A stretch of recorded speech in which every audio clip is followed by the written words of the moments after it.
I'm afraid because I feel like I've been going live every day, and I'm not gonna lie, you guys, it's been a time, and I've been waiting. I'll be like, oh God, I gotta talk to my people today. It's coming in. Hold on, y'all. I'm just trying to close a lot of stuff that may be, it's still blotchy. I'm looking at it. Ugh. I hate this. What is going on?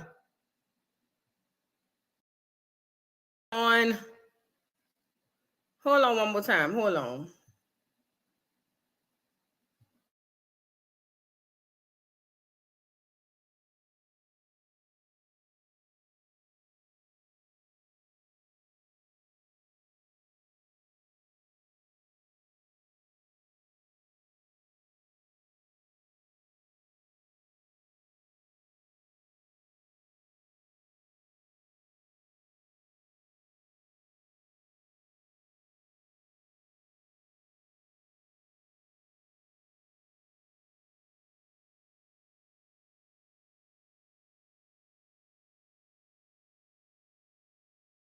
How this looks. I'm sorry, y'all.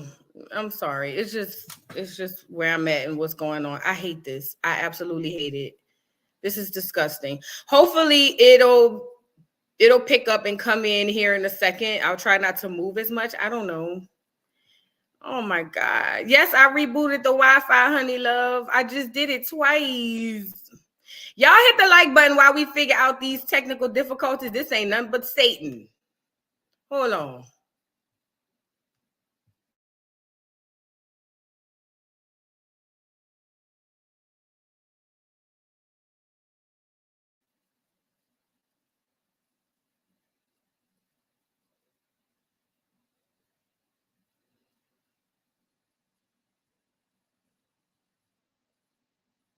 This is so ugly.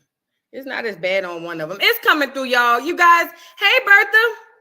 Hey, y'all, work with me, please. It's going to come through, I promise. Hey, Heather. Hey, y'all. I'm trying to get this Wi-Fi thing situated. Let me see. It's not too bad. It could be worse. All right. Click the like button on the way in, please, you guys. Please click the like button. Please, please, please. It's free. It's free. It don't cost you nothing. Just hit the like button for me, Fed. That's all I'm asking. Let me say this. Y'all hit the like button so the people know we around the corner juicing, okay? See, a lot of times in the hood, you don't know what's going on to somebody be like, oh, they around the corner. So I need y'all to hit the like button so y'all can let the other people know we around the corner. Now they got some other block parties going on. Shout out to everybody else who live at the time. But whenever they go lay down, the people gonna want to come to another party. So hit the like button so when they get off, boom, boom, boom, boom, boom. All right, let's get into some things. First of all, I'm afraid, you guys, I really be looking forward to talking to y'all every day. I've been going live every day because y'all know I took off of work for a whole week. I was like, I'm just gonna dedicate my whole week to the dolls and the dawns. And I'm becoming addicted to going live and talking to you guys because it's so much going on. It's just so much going on. Everybody, thank y'all for coming in. Hit the like button so the people know we around here. Now, look. If you guys look at the title on the thumbnail, it says good versus evil, right? And then it also has Cat Williams on the good side and Kevin Hart on the evil side. Now, listen, this is an educational Friday, not like most, but we're going to talk about some stuff that has had blinders on us that we need to really discuss, okay? Now, as it pertains to the good versus evil, do you guys understand that in this age of awakening, in this age of Aquarius, we are starting to see that everything we believe or we were taught to believe is flip-flop, it's opposite? Because when you really look at this whole thing, and a lot of people may not agree because people are fans of certain people, and I get it. I truly get it. But we got to start taking them blinders off and really looking at this. The media has painted Cat Williams to be the problem child. Oh, he got arrested again. Oh, he fighting with the little boy. Oh, like he is the worst person in comedy. We don't see him on movies. All the people who's getting together, the Chris Rocks, the Kevin Harts, all of them people, the Dave Chappelle's, that they all are on the forefront. So to us in the audience, it looks as if Cat Williams is the problem Kevin Hart's the clean as a whistle. Even though with our own eyes, we've seen some really weird stuff goes on. Portia said Kevin rather sue Tasha K, but not Kat. Exactly. And he's not even suing Tasha K. That was a complaint. But listen to what I'm saying. This is the thing. We were presented from the social media, from the media, that Kevin Hart is the good and Cat Williams is the evil. And the way they emphasize that is they put all of the bad stuff in the press about Cat Williams, the arrest and all that stuff, him being blackballed, not being able to be in any more movies. And then they turn around and put Kevin up on this pedestal, even though we see some really jacked up stuff. For instance, like somebody just said, him suing Tasha K. Do me a favor. I have so much to say. I hate when my brain moves faster than my mouth because then I get the stuttering. Listen, I'm over there like nephew Tommy. Yours sound worse than mine. And I don't even have a stutter. But when my brain moves faster than my mouth, it does that, you know. But listen to what I'm saying, y'all. We gonna get into this whole thing. They done made Kevin Hart look like he's the good guy and Cat look like the bad guy. But when we've been able to really look at these things objectively, take ourselves out of it. Everybody was so happy that he was suing Tasha K. Tasha K did nothing wrong. I don't care if you like her or not. She ain't the only person that done drag Kevin Hart. She's not, and she didn't even drag him. The girl did. If it was TMZ, he would not have done that. If it was any other media outlet that was not black, he would not have done that. But the thing is they've gotten us so discombobulated in our heads that they've literally, like, they control us. If you guys watch They Clone Tyrone, before I get to They Clone Tyrone, they have been studying us, black people, like lab rats since the beginning of time. There are books written about clear people coming from other lands before they came to this so-called land, this land so-called America. There were clear people who would wait in the bushes and watch from afar and draw photos, draw pictures of what they say it looked like over here. I'm going to show you because you guys have, listen, before we get into it, they say Ice Cube done responded. I got some things. We got some housekeeping to do as far as black folk. Are we talking or what we doing? No, I'm not asking. We not talking. We not joking. We talking today. This is the Educational Friday y'all need. Okay, we are talking today.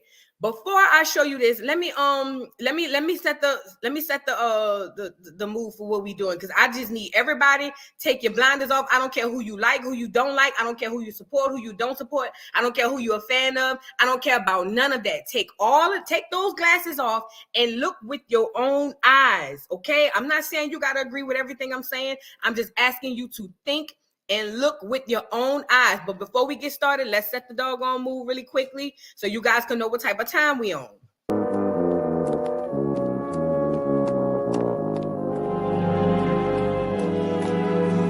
Wake up!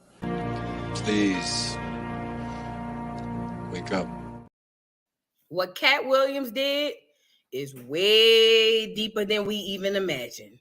Y'all have no idea the amount of things that are going to be revealed to us, but it won't matter if we keep the blinders on. Like I said, it doesn't matter what or who you like. I don't care who you don't like.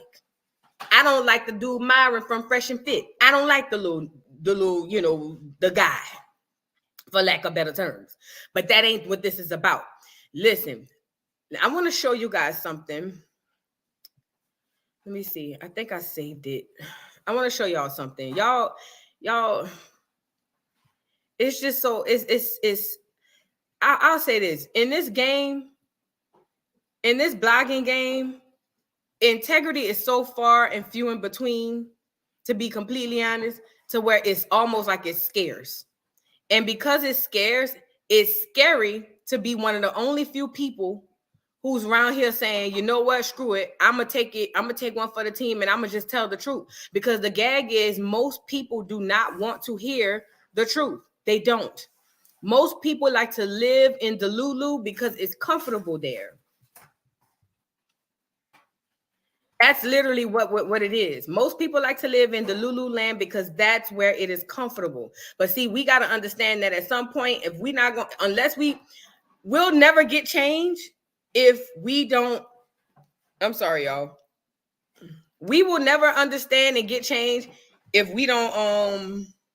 Oh God, I sent too much stuff. Hold on. If we don't peel back the blinders and the layers of this BS and really sit down and look at what's going on. Them people is playing with us. Them people has always played with us. Them people will continue to play with us. Why? Because we like being blinded. Enable desktop notifications. No, get off of here. I'm sorry, y'all. Let me look up something. I want to show y'all something. I have it on my phone, but I want to show y'all something. Hold on. Y'all think it's a game. These people, I could just look it up. I'm tripping. These people have been watching us, studying us like lab rats since the beginning of time. I think that's how you spell his name.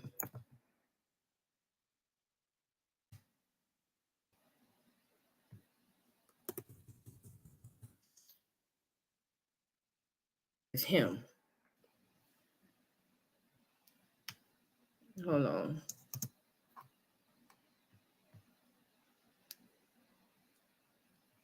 You guys, have you ever heard of Giovanni Battista? He's one, I think I want to say 14th, 15th century painter.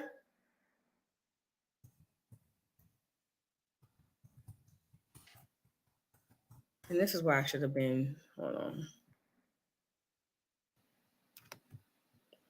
While I look for this, I want to show y'all something because I want to keep y'all occupied as I look for what I'm looking for because this is big right here. I want to show you guys something. Let me refresh this because this is the state of Black people, and I feel like we going down a path that it's gonna be so hard to come back from. I think we, unfortunately, I don't know if we'll have to wipe ourselves out and in order to come back and rebuild. But we are so sick as a people. We are so sick as a people that we doing any and every single thing just to say we did it. What time it is? Okay, hold on. I want to show y'all something. This is the state that we're in. So, where is it? Nope, not him, not him. Not him.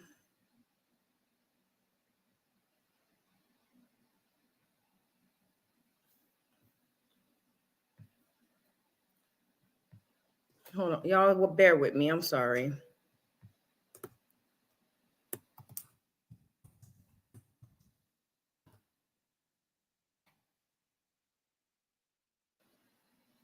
Look at this.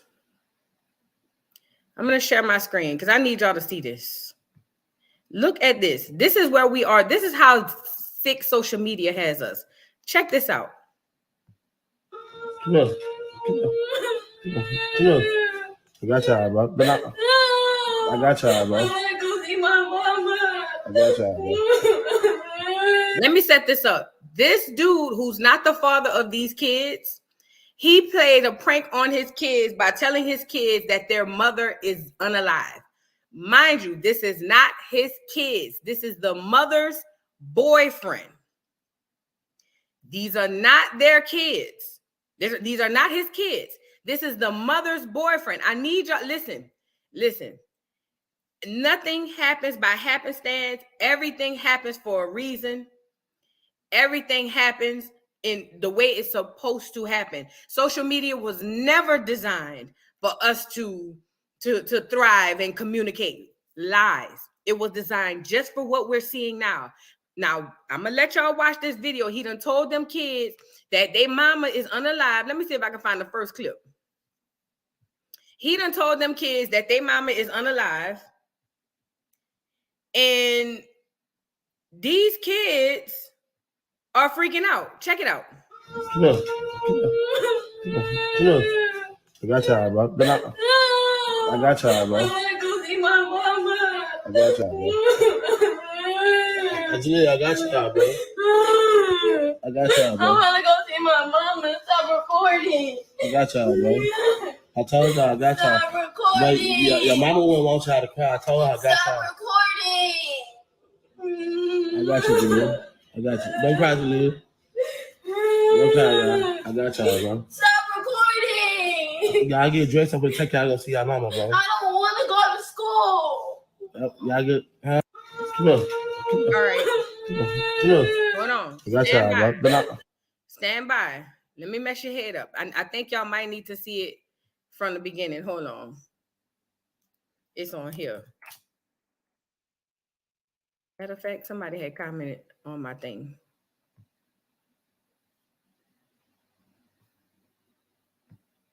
Let me show y'all something. This is how sick we are. We are sick. And him is one thing, but the mother was another. Check this out. Hold on.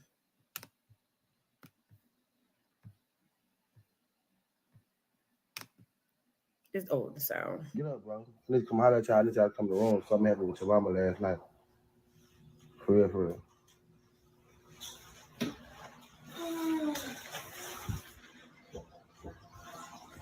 Jeremiah, hey, come here, man. I'll holler at y'all, man. Tell y'all what happened with your mama, man. Your mama ain't here.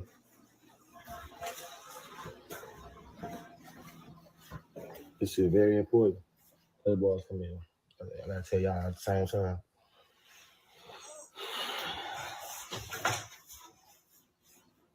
No, sure, man. Come here. But don't cry, y'all. Y'all didn't hear the ambulance come last night? Oh, y'all mama dead, bro.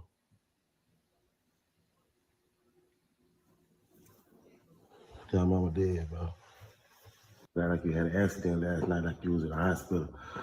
Like you ain't make it. You know what I'm saying? We're supposed to get that reaction, all right? Get up, bro. I told her I got y'all, bro. I told her I got y'all. Y'all ain't got to worry about nothing, bro. We all right. We doing good, bro. My mama dead? Yeah. I told y'all she had cancer, bro.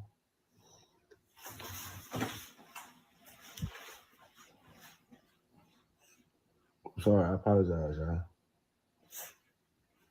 I told her I got y'all. Y'all gonna get ready. I'm gonna take y'all to school and everything.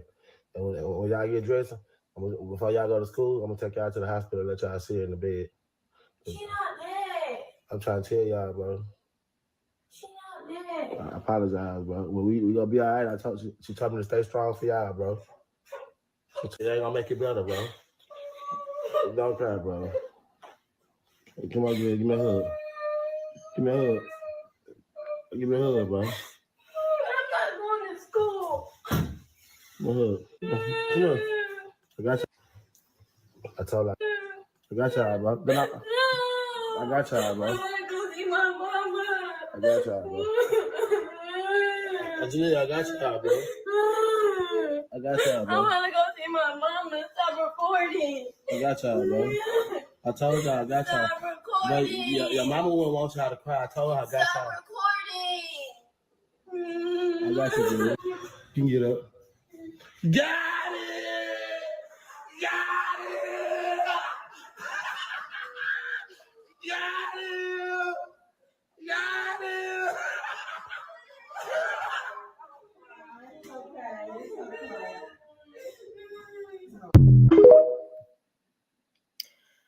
My question is this.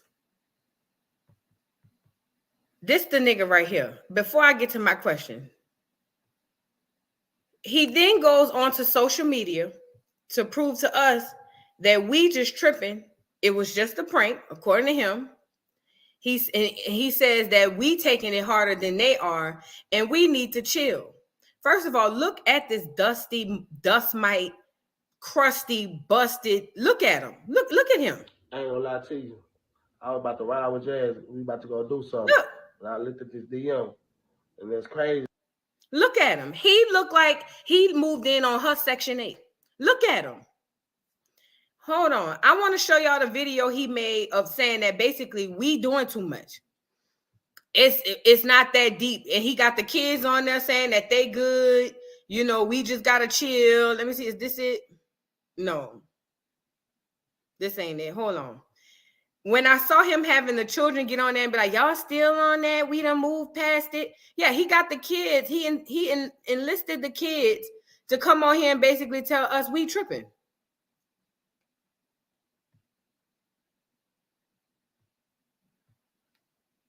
Your page, man. She real. For real. Me personally, I want to thank you, rolling with Melia, because what you did for you. Happy New Year. Grand rising to some of y'all. Why you got these hot socks on?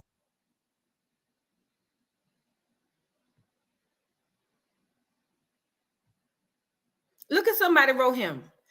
Hi, I'm one of your biggest fans. Don't worry about these people. Being famous comes with a lot of unwanted opinions and false accusations. Me personally, I see change and growth from when I first started watching y'all. Jada used to keep an attitude. Now she's smiling more. The boys are coming out of their shell, and Jay Lee is just Jay Lee.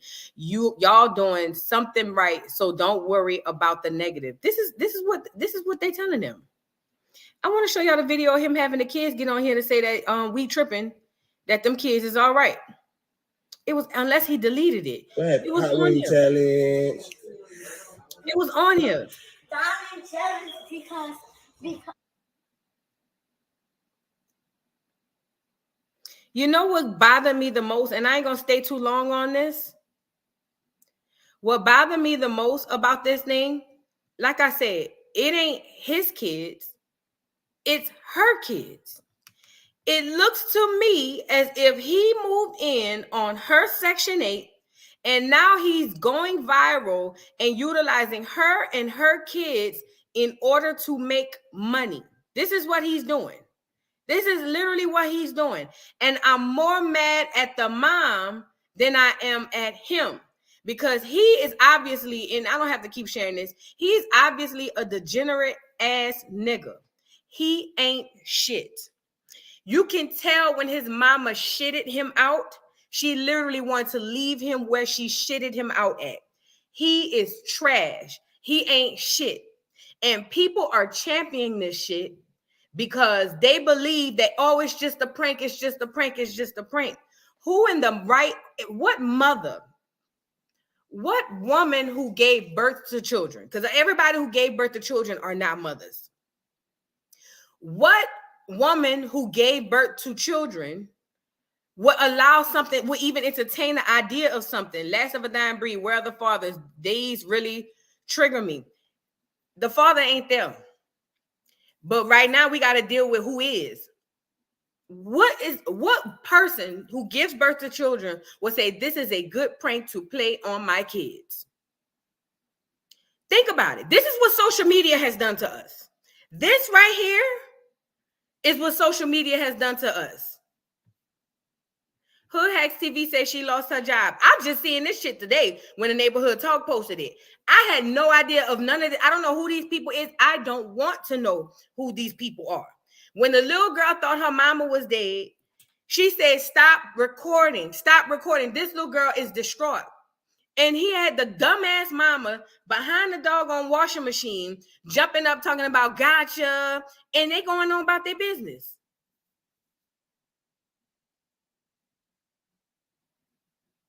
I'm seeing people in the comments saying that he done did other pranks as far as talking about the fat girl, the fat little girl, making her this and that.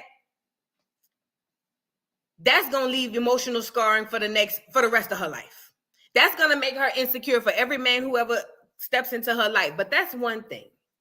Do you understand the amount of trauma that you put on a child when you do that? When you play a prank like that? And I don't care if you cool with your mama. I don't care if you're not cool with your mama. I don't care if you and your mama not speaking. I don't care about none of that. You know what I care? Is that any person who has any sort of heart if they find out their parent, especially their mama, was unalive, it would literally tear them apart. It would tear them apart. Let me email this one. It would tear a child apart. So who in their right mind would think of a prank like this? Who in their right mind as a mother? Who in their right mind as a mother would even participate? Like, when he came to me with the idea, I'd be like, have you lost your motherfucking mind? You think I'm about to have my kids out here doing X, Y, and Z, all for to go viral? Traumatize my children? Like, these are the things I would be asking him. You really sitting up here asking me to traumatize my kids so that we can go viral? So my kids' better health and well-being means nothing because all you care about is going viral? I'm telling you, it looks like he moved in with her. I know he didn't move her in his house because niggas who have their own shit ain't moving no woman in the house with a whole bunch of kids. So I know he came there with his trash bags in my Cynthia G voice. 3 trash bag carrying Dusty. I know it. I could smell it through the doggone internet. But the fact that she allowed that told me that she is actually in actuality worse than he. She is a worse person than he, because there is no freaking way in holy hell you could ever convince me. I wouldn't do that to my nieces and nephews, let alone my kids. Are we serious right now? All in the name of going viral, because we are such a broken people. We are so poor that we believe money is just going to solve all these issues. We're going to be so much better. All we need is to get this money. We believe fame and money comes together, and it doesn't. It absolutely does not. But that's what we believe, and we only believe that because we have nothing. We are all we know is what we're showed, and what we're showed is typically what we go with. While I'm looking for this photo, let's go see what Ice Cube had to say about this whole thing, because this is all going to tie into place. This is all going to tie into place of what I'm saying. Let me share my screen. But I'm going to say this before we move on. This is to black women. We just talked about Sexy Red over there with them little girls singing that song. Sexy Red ain't like that with her kids. Cardi B came out and said WAP. And then when they asked Cardi B, does her kids listen to WAP? She said, hell no. What we know is a nigga gon' nigga. That's the only thing guaranteed in this world, is a nigga to nigga. As black women, when we lay down and have these babies, because see, we gotta are the first and the last, unfortunately, this is not right, but we are the people on the front line and on the end of the line, right? At what point do we begin to protect our children like we used to? I know the nigga ain't there. We need to make better choices, and sometimes we get duped. I know that, but now we're past that. Kids are here. When are we going to start dealing with our kids? When are we going to start raising our kids? Hell, if you can't raise your kid and you got something going on, when are we going to say, you know what? So-and-so might have a better environment for my kid. Because see, this is what I found in my day. There are a lot of women who pride themselves on raising their kids. Yes, they do. But them kids fucked up. You know why? Because all you cared about was saying, I had my kids. You ain't do shit with your kids. You've actually harbored a worse environment. Like, raising your kids was worse for your kids. At what point do we, first of all, start realizing I don't need to be having all these damn kids if it's going to be this hard? Secondly, at what point after we have these kids are we going to start taking accountability and responsibility for the decisions that we have? That they're here. We can't do nothing. I'm not getting into the gender war back and forth, who fault it is, who seed, who. I don't care. Them fucking kids is here. When are we going to take care of our damn kids? Listen, like I told y'all before, they done already dealt with the black man.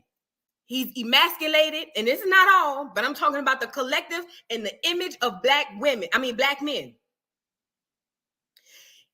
As far as the collective, they gone. Black women, we are the first and last line of defense. I don't give a good goddamn if they make 59 Sexy Reds. I don't give a good goddamn if y'all tell me, oh, well, we were singing songs, Keep Sweating, and we didn't know what it was. I don't care. We are up against a whole new animal than we were back in the day. These kids got way more shit to worry about. To be honest, I think about it all the time. If I could go back to the 90s when things were so much more simpler, when you just went outside to play, the worst thing you had to worry about was your kid being kidnapped, which is a horrible thing, but you know what I mean? Listen to what I'm saying. We got to stop blaming each other. Once we in situations where we jacked up and it's just us and these kids, we got to raise these freaking kids. We got to stop going online, going back and forth gender wars. Oh, it's the man's fault. And you get them old nigga cell ass red pill niggas. Always, well, you could have you could have did this and you could have did that. So now take your kid. Y'all already know how these niggas feel about their kids. You know that before you lay down with them. That's the one thing I did not agree. I like Cynthia G. I like her down. But that's the one thing I did not agree with Cynthia G about. You will want to sleep with him, but then want to say, go get rid of the baby. No. Don't sleep with him. You know what come with it.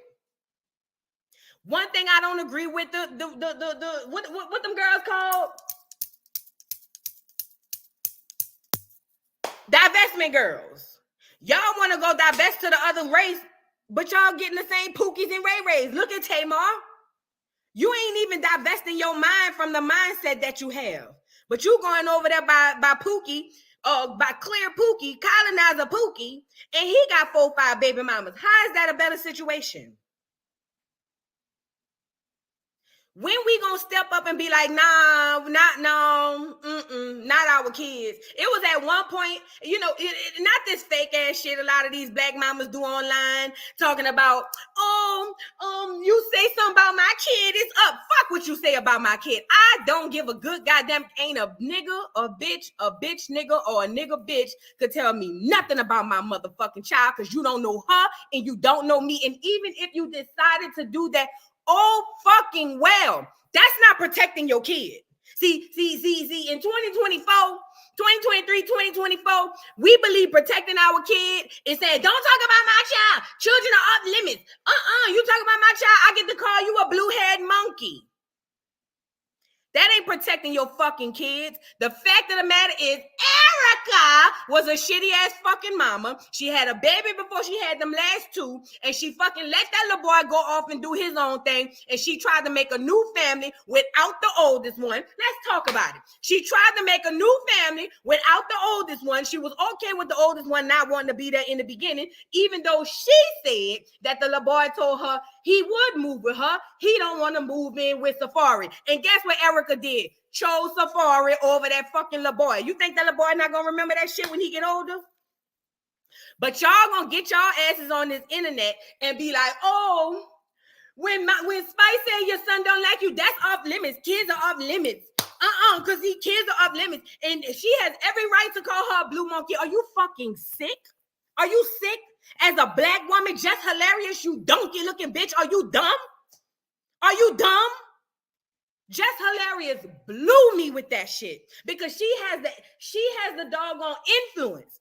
That bitch got her Shrek donkey looking ass up on the internet and said, well, kids are off limits. I mean, if she says something about my son, then I'm going to say something about her. Yeah, she does have blue hair. She does look like a monkey. Are you fucking dumb? That ain't protecting your motherfucking kids.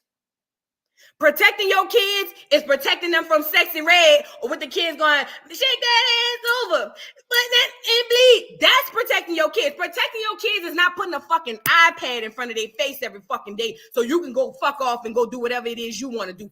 That's protecting your kids. Because what y'all don't understand is the psychotic ramifications behind putting that motherfucking iPad in front of your motherfucking kid head face. They're going to be socially awkward. They're going to be very depressed. They're going to have all type of shit going on. Oh, yeah.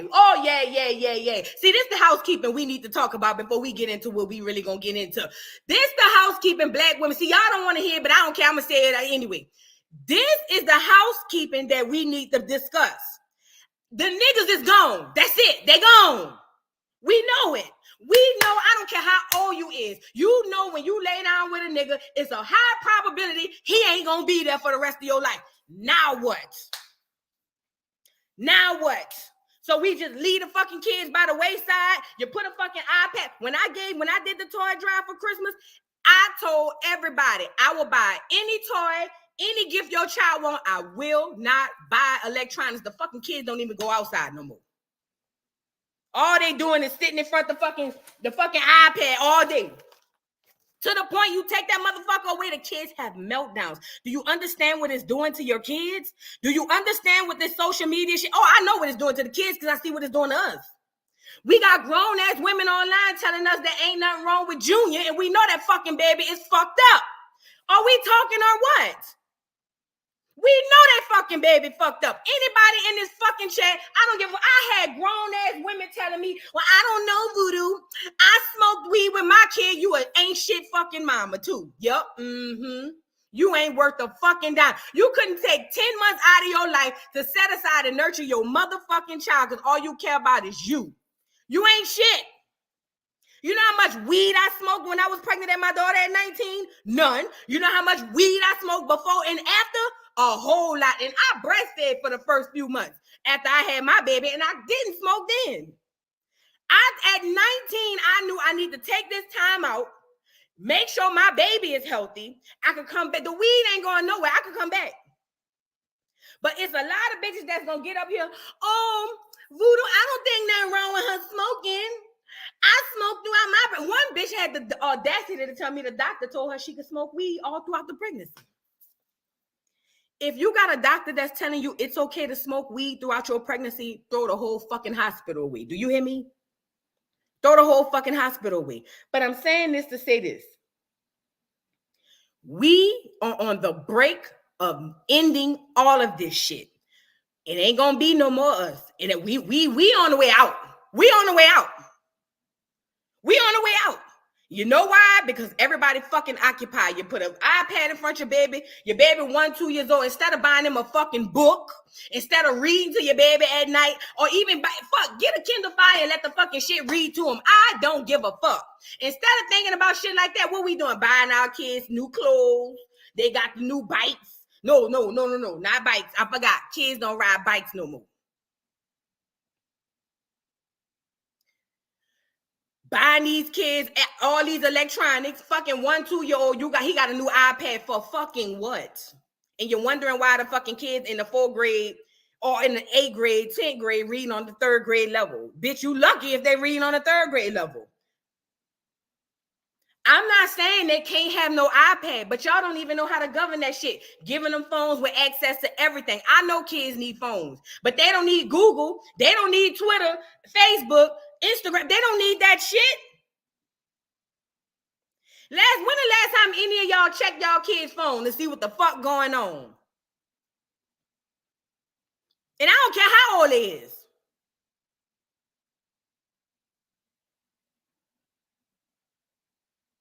You are single-handedly taking part in the destruction and the demise of your own children. Take the motherfucking iPads out their hand. Spend time with your kid. Let that motherfucker go outside. It's melanin that need to be enriched by the sun, but they can't because they sitting inside with the motherfucking iPad like this all day. What are we doing? Bree Nicole said they call it gentle parenting. Look what gentle parenting got us. They had people on there telling me I'm scared to take my shit or take something away from my kid. My kid might come in the room and unalive me. Bitch, what?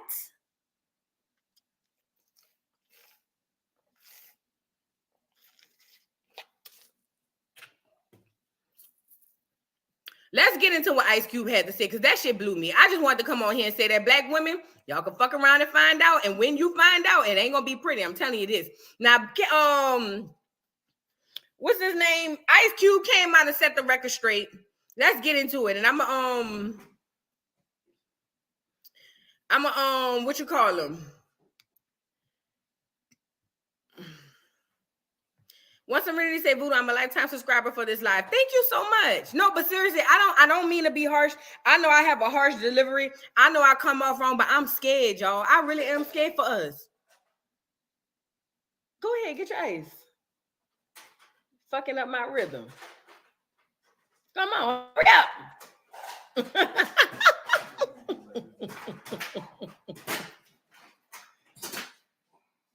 Nigga, you know, whenever it's time to be quiet, niggas make the most noise, don't they?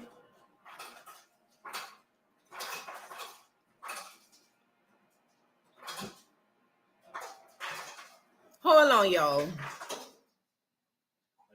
You're welcome. Anytime, sir. I'm in his house telling him what to do. But look, no, I know I come off brash, y'all. I know I come off real, but I'm scared. I really am scared. I really am scared. And this Cat Williams shit is exposing them more than what we think.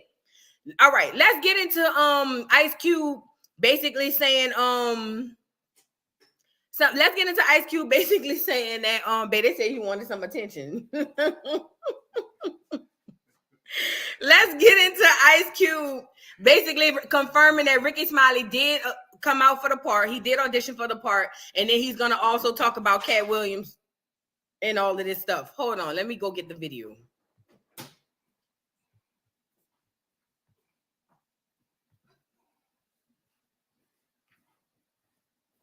Oh, where it was right here. Check it out, y'all.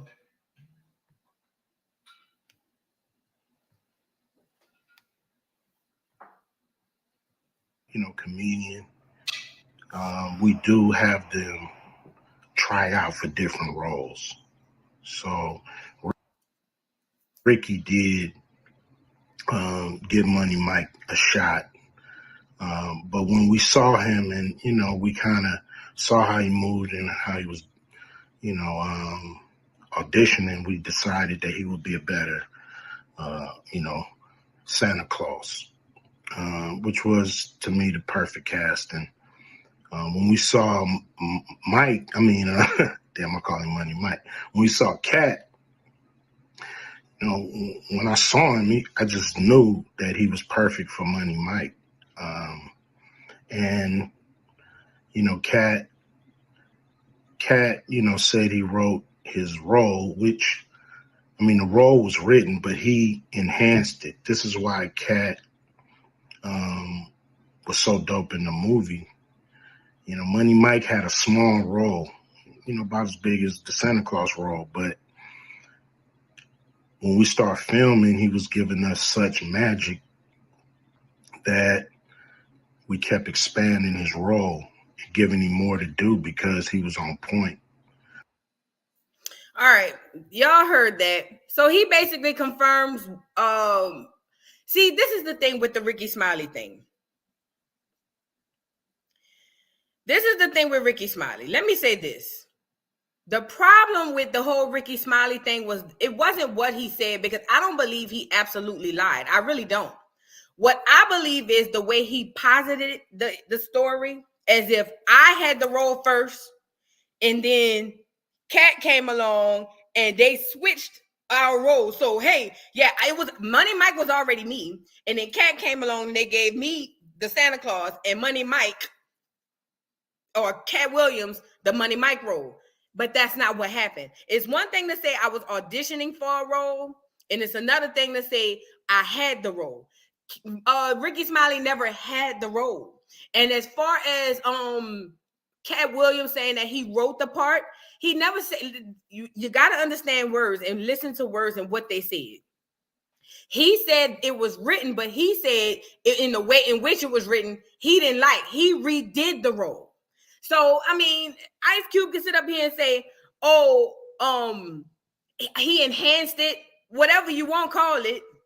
But Money Mike wasn't the Money Mike we saw until Cat Williams walked in the door. This is another thing. I don't think Ricky necessarily lied. You know what Ricky did, Jill? You know what Ricky did? Ricky did what Super Scent thought she was trying to say she did. See, remember Super Scent said she was dodging them licks? And then come to find out she the only one throwing licks. And then she got on there and was like, yeah, I may have stretched the truth a little bit. Or, you know, no, bitch, you lied. What Ricky Smiley did was enhance it to make it fit a narrative that he was in a position to take that role. And when we all know is there's nothing we've ever seen Ricky Smiley in, like, unfortunately, like Kevin said, He does not play a good man in nothing. The most male role I've ever seen him do well in is Money Mike. I mean, Lil Daryl. I'm sorry, Lil Daryl. Lil Daryl. Thank you, Jeremiah, for the super chat. Queen of education and strength in the nation. Happy Mardi Gras season and income tax season. I know that's right. I can smell the W-2s on the way. As you should. Thank you, Jeremiah. He sent me another super chat. The devil works hard, but an ugly, unemployed, clout-chasing dude from the hood works harder. These are facts. Thank you so much for the super chat. But what he literally did was, thank you again, Jeremiah. What he literally did was he took something that was untrue and tried to fit it in some truth. Yes, he did read for the role, but that's not what you said, Ricky. You said it was mine. And then they switched it last minute. That's what you said. But his own agent got on there and was like, yeah, you read for it and da-da-da-da. But let me say this. And this is what we're going to get into on this whole peeling back the layers thing. That, all that shit, all y'all faves, if you got a fave and you sensitive about your fave, just go ahead and get off the live right now. Hit the like button. Hit the like button. Hit the like button. Please hit the like button. If you have a fave, get off the live. Because we're going to really discuss some things about these people. Ice Cube, not innocent. Cat Williams, not innocent. Kevin Hart, nobody in the industry is innocent. They all signed up to mislead you. Did y'all hear that part? Let me say it one more time. Nobody in the industry, I don't care how sweet you think they are. I don't care how nice they are. I don't care how good they play their roles. I don't care about nobody in the industry is there for you. Everybody in the industry is there to misguide, mislead, and misdirect you. They get paid handsomely, or they make them look as if they get paid handsomely to do just that. Every single person in the industry. I don't care if it's the gospel industry, TD, take that, Jakes, or if it's what's the little nigga that's in? I almost gave up on that little nigga, the little nigga who found his mama, his daddy, or something like that. All those people are there to mislead, misdirect, and misguide you. All of your faith. I don't care who it is. I don't care who it is. I don't care who it is. Somebody said they watch CTV. Shout out to CTV. And Kirk Franklin, that's his name, fell reality. And they was upset with the Ludacris issue. This is the thing. None of these people are innocent. None of them. You think for 1 second that Ludacris, a rapper from, I forgot where he's from, but he by way of ATL. Think about this, y'all. Let's use our brains. Let's put our thinking caps on. I need everybody put our thinking caps on. Ludacris was a dude. I don't know if he's from Ohio. I don't know where he's from. Wherever he's from, he ends up on the Fast and Furious series, shot up the fame and stardom, not through rap, strictly through acting, and he ain't even a good actor. Why do you think that is? So then when somebody like Cat Williams said him and I went to an Illuminati meeting, ask yourself, Cat, why was you at the Illuminati meeting? Now, I will give this to Cat. He's having buyer's remorse or something. So he's over here spilling the teas, as he should, and I'm here for it. For that, I will say, okay, Cat, we gonna give you a pass for this. But don't be fooled. Why was your ass at the meeting, Cat? Huh, Cat? And I love me some Cat. Why was you at the meeting, Cat? In what situation, were you able to be catapulted up into the role of Money Mike and ain't nobody seen you? Listen, none of that shit is by mistake. None of it. None of your faves have clean hands. None of them. None of your faves have clean hands. Not one of your faves have clean hands. All of their hands are dirty. Dirty with selling your soul. See, they sell theirs up front. That's what we know. But then they turn back around and double back and sell your soul. Yes, they do. Yes, they do. Sexy Red, y'all believe? How many times have we heard that, what's the girl name? Suki Hana is really a sweetheart in real life? How many times have we heard that? But then when you get up here and we get the looking at her on stage, she want to get her coochie scratched or stretched or whatever the hell she said. Make it make sense. Think about it. They are selling their souls up front, and then on the back end, they selling yours. And this is the thing. They make us fall in love with these artists. They make us fall in love with these celebrities. Oh, when I was saying that Will Smith could have possibly been abusing his power as if allegedly, but as a down low gay male, and I said he could possibly be abusing his power. Do you know? Listen, as long as I was talking about Diddy, everybody agrees. See, when I said Will Smith, oh no, he would never, and his sexuality is not up for debate. I'm not debating his sexuality. What I'm debating is he that way? Is that his sexuality preference or his sexual preference? And then he's turning around and abusing other people to keep that as a secret. If so, he ain't shit. He ain't shit. I don't care how many movies he in. Love the movies, but he ain't shit. Your most favorite people ain't shit. Y'all think Beyonce really care about y'all? To the LGBTQIA plus community, I have a quick question, please. And I know y'all worship Beyonce. Oh, y'all love y'all some B. Oh, y'all love y'all some B. Oh, girl. I might get crucified for this, but it's a truth. I got some truth serum in me. I don't know what's going on, but I'm going to say what I got to say. Y'all think Beyonce give a damn about the LGBTQIA plus community? Y'all really believe that? Y'all believe that? Y'all believe that she cares about the LGBTQIA plus community so much so that she says, hey guys, I'm going to include you in everything. I want you to believe that I care about you and I love you so much so that you guys believe that I am actually an ally. No, she is a capitalist. She is a capitalist. Her and Jay-Z are capitalists. What does that mean? Whatever makes the dollar is what makes the sense. You get it?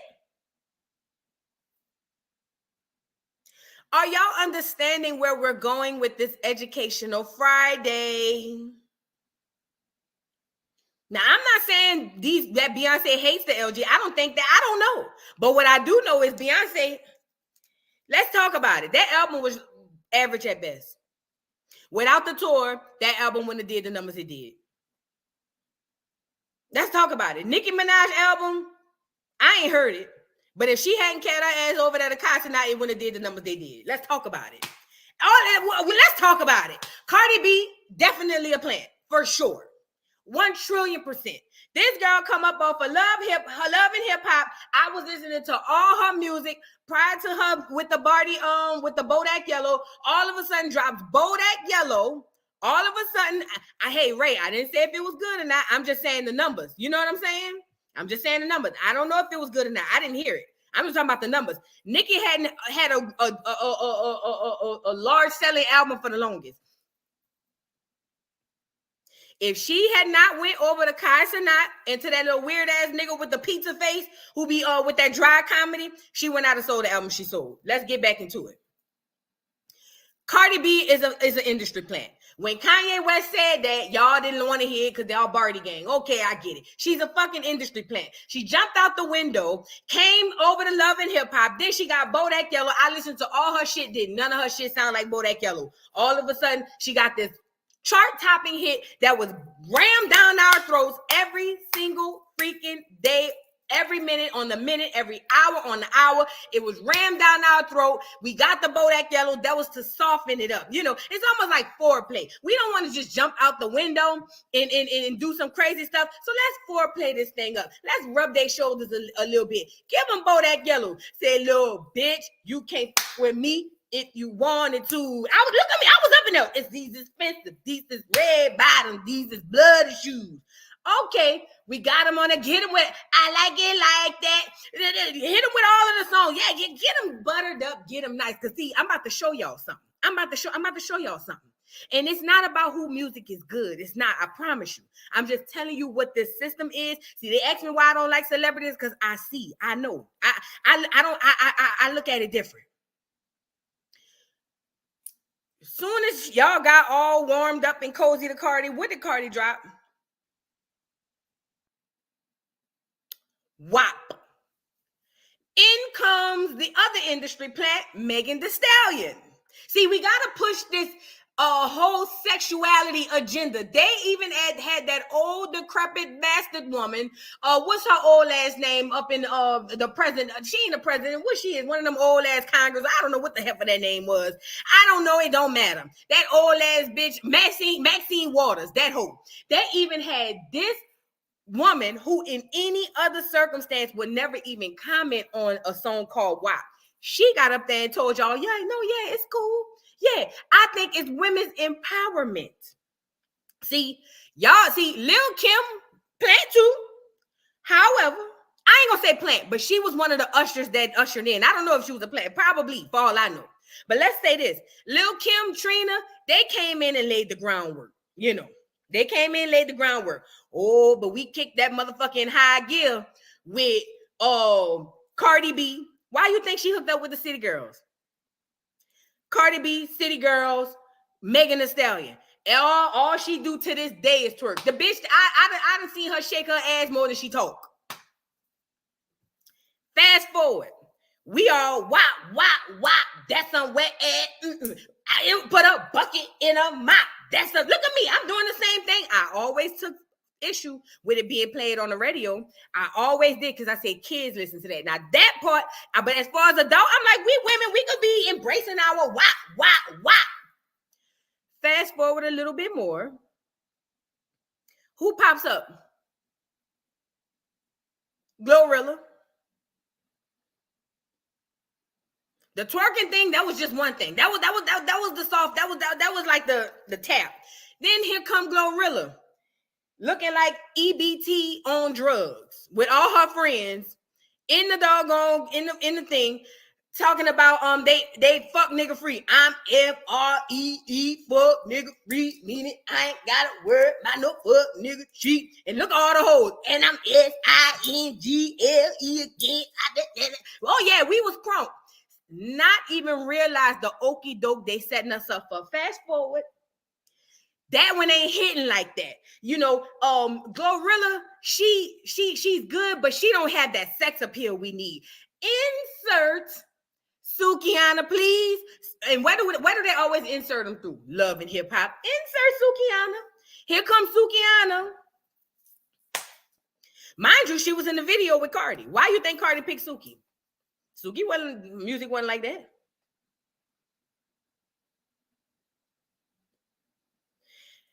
Noble said Lil Nas X. He was another one. But I'm talking about what's affecting Black women today. Peep it. I'm trying to tell y'all a story. Insert Sexy Red.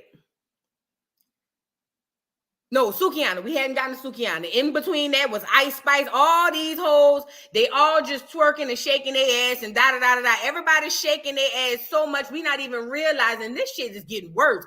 And then comes Sexy Red, who literally got up there and said, I'm doing this shit for the money. I don't care about none of that other shit. The girl can't even rap. When Nicki Minaj got on the song with Sexy Red, I knew right then and there, we are being played. Nicki Minaj wouldn't have even thought to look the way of a rapper who rapped 50 times better than Sexy Red. Why you think she was on the remix with Sexy Red? Why do you think that is? Now, fast forward, our kids is over there.